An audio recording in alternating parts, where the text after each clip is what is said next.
कितना बदल गया मेरा स्कूल।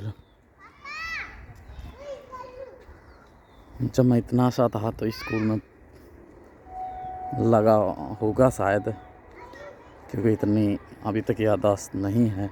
लेकिन ये याददाश्त मुझे है कि मैं ये जो सामने कमरे आज बंद पड़े हैं, इन कमरों में मैं बैठा करता था। यहीं से मेरी पढ़ाई शुरू हुई थी। और जब भी स्कूल की तरफ आते हैं तो वो बचपन याद आता है। और ये कमरा है जिसमें हमारी पहली क्लास शुरू हुई थी। और इससे बाहर बैठते थे अक्सर तो इस बरामदे में ही, लेकिन फिर इस कमरे में आए हम, फिर इस कमरे में बैठे। और उसके बाद एक अगला कमरा है वो भी दिखाएंगे। और आजकल जो तीसरी क्लास है हमारी इस कमरे में चली है, तो इसमें आज जिम लगी हुई है तोड़ फोड़। और ये हमारे समय के ही बोर्ड है। मुझे याद है ये मास्टर बलजीत जो पेंटर थे वो आज अध्यापक हैं। उन्होंने ये यहाँ पर बनाए थे ABC।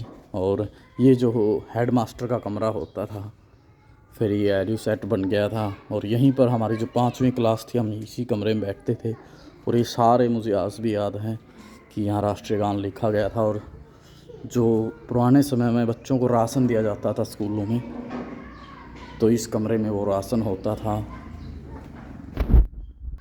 तो ये मेरा वो बचपन की वो जगह है जहाँ पर मेरा पूरा बचपन। और याद है मुझे हम यहीं पर सर्दियों में इसी बरामदे में बैठते थे। और फिर धूप निकलती थी तो ये चबूतरा है। जब तो ये ऊंचा कर दिया गया, ऊपर साइड भी लगा हुआ, लेकिन तब ये चबूतरा जो है 3 से 4 फीट ऊंचा था। और अब ये यहाँ पर झूले लगे हुए हैं, ओपन जिम या झूले। लेकिन उस समय किसी प्रकार का कोई झूला नहीं होता था। हम जब 10वीं क्लास में हो गए थे तब ज़रूर यहाँ पर झूले लग गए थे। तो अब छोटे छोटे बच्चे खेल रहे हैं और इसी प्रकार हम खेलते थे उस समय। लेकिन बहुत सा बदलाव है। यहाँ पर बड़े बड़े पेड़ और यहाँ पर बड़ा सा एक शीशम का पेड़ था जहाँ पर हम झूलते थे। अब ये छोटा सा पेड़। और यहाँ पर बड़े बड़े सफेदे थे। और यहाँ पर अभी 4-5 नीम के पेड़ थे बड़े बड़े, जो अब नहीं हैं। बहुत से पेड़ थे यहाँ पर जिसकी छाँव में हम गर्मियों में बैठते थे, खेलते थे। और हमारे लिए बहुत बड़ा था स्कूल। जो सामने भवन देख रहे हैं कि ये नहीं थे उस समय, ये फिर बने हैं। जब हम 10वीं क्लास में आए थे तो तब ये बना था। और जब हम यहाँ से चले गए उसके बाद ये प्राइमरी विंग ये बनी। उससे पहले प्राइमरी विंग ये होती थी जहाँ पर हमने अपनी शिक्षा की शुरुआत की थी, जो आज स्टोर बने हुए हैं। और उस समय बड़े अच्छे लगते थे ये कमरे।